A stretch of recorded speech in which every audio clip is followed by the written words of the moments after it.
Hi guys, welcome to today's video. So today we're going to be replacing the air filter on my Mk6. We're going to be changing it up for a K&N performance filter. However, you can follow this install by just replacing the normal OE or OEM one. So yeah, let's get straight into it. So we're going to start by popping the bonnet as normal, and this is all we should need to do to get into the engine bay. First, we're going to start by removing the 10mm nuts on top of the airbox. Next, we're going to remove the two hoses on the left and right in order to allow us more room to get all the air filter out properly and correctly. You should also clean these hoses while you're here, and a good idea for what you should do as well while the hoses are off is to clean out the throttle body. Next, we're going to remove all these Torx bits. This will allow us access to the air filter, and while we're in here, just make sure while you're covering everything to clean out as much of the dirt in here as possible, because that will allow for better airflow. And if you're like me and you're adding a performance air filter, this will help a lot more with the airflow going to your engine.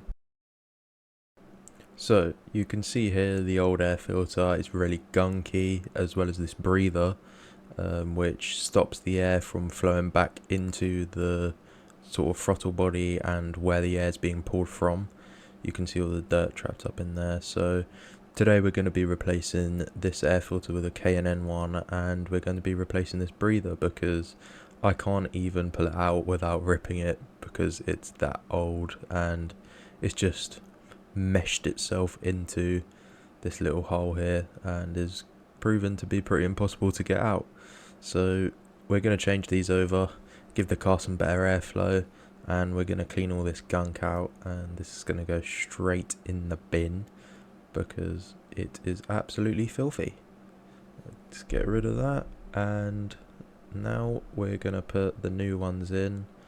I've got a K&N filter and a genuine Ford breather. So as you can see, we've cleaned out all of the gunk, well, most of it. We've given it a wipe down, so there's nothing sort of laying around in the airbox, because we want to remove as much as that as possible so it doesn't get all trapped in the throttle body and being pulled into our engine. So I'm going to go in here in a minute and hit it with a brush, and we're going to get this K&N in. So here's the K&N filter. You'll notice straight away when you have one that it is a bit heavier and thicker, and you can feel the quality of the material that it's made out of in comparison to your standard Ford OEM one or an aftermarket OE style one. And yeah, this should give us some more airflow and some better performance. And we're going to shut this little Ford breather in here to stop it sucking up all this gunk that it's been sucking up before, and that just fits in nicely. The breather was £5 off Amazon, and the K&N filter was £45 off Amazon too, so it's a good buy really all round, and we're going to see in a minute how much performance it actually gives us over this dirty air filter. So we're now fitted the filter into place, so we're going to start by screwing these back on. Make sure all of these are as tight as you can make them, really within reason. Obviously we're not going to be doing them so tight that you can break them, and we're just going to line up these two little notches in the top, making sure we plug in the breather. It's very important that you remember this step. We don't want any of those intake gases flowing back through the system. For someone with not much experience, this will be quite a challenge, even doing something so simple as an airbox, as this one in particular is very confusing, and it does get people quite nervous, especially while pulling out the back two slots, because they are on there quite stiff and people worry that they might break it.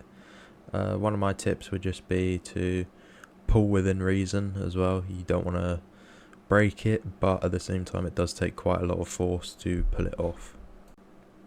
So before the airbox goes back on, you want to make sure it's nicely aligned. The two 10mm are in the right slot.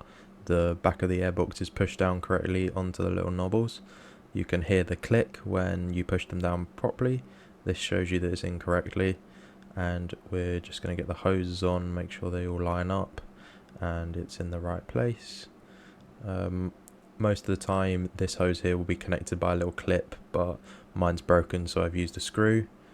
And these two 10 mils, once they're on, you're going to want to tighten them down quite a bit, because that's what keeps it in place. You just want to double check after that everything is on, nothing's going to be loose, nothing's going to fall off anywhere, and everything's going to be on nice and tight and safely for your journey around. And just give everything a last little pull. And if your hose, like mine, is also loose and doesn't have the clip, one thing I can just suggest is use a screwdriver to screw a screw through just the plastic, and it'll go on there nicely and hold it in place. So I'm going to finish off by just putting this sticker down here on the sort of air intake bit, because I don't really want it on the airbox, because I'm planning on painting this another time and I don't want to ruin it. And I've just simply stuck my sticker in the window just for a little window decal, just because it's a nice little add-on to the car. However, you can stick this anywhere really, it's a sticker, and if you want it on the airbox, then I'd say put it on the airbox. So now we're going to talk a little bit about the K&N performance filter. So this filter will add lots of benefits to your car, as you can see that are popping up on the screen now. And one reason why I think this is a good thing to buy for just any person really, for any car, is that it adds performance without costing too much and stops all maintenance efforts. For example, it costs £50, it doesn't need to be replaced, and it can be cleaned. It lasts around 50,000 miles between cleans, so it's low maintenance as well, and it's something that's easy to install, especially on any car. All you've got to do is undo a couple of bolts, pop the filter right in, and it's good to go. So definitely look at K&N if you are looking for a little bit more performance in your car. So that sums up this video, guys. Hope you enjoyed. We're going to be making a separate video on testing the filter out, and you can see the benefits that it gives you in that video. I just don't want to make this too long and confusing with different topics, so that video will be coming out soon, where I actually test the difference between an OEM filter and a K&N filter. So look out for that video if you're interested.